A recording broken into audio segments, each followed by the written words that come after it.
visą gyvenimo džiaugsmą ir prasmę išsemti iš to, ką regi ir kas juos supa. Vieną dieną ant pečių kryžių paėmė paprastas vyras iš Nazareto, jų akimis žiūrint paprastas vyras. Neždamas miestų gatvėmis tą kryžių, lupo, buvo spjaudomas, pajuokiamas. Žmonės neįtarė, kad tai vyksta jų ir būsimųjų kartų gyvenime didžiausias gyvenimo įvykis. Išganingas įvykis už kiekvieną iš mūsų. Šiandien mes susirinkome pirmiausiai maldai, nes ir toliau gyvenimas verda aplink. Taip dažnai neįtariant, kad jeigu mes, žmonės, savo siekiuose, savo darbuose turime amžiną gyvenimo viltį, kad tai, ką darome, išliks ir niekad nesunyks, tai dėl šventos ir išganingos Jėzaus kančios.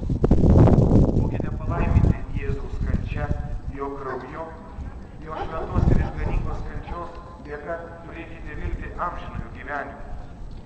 Šiame kryžiaus kelyje pirmiausia šloviname viešpatį Jėzų už jo išganingąją kančią. Meldžiame viešpaties palaimos jums, čia dalyvaujantiems ir jūsų brangiems artimiesiems.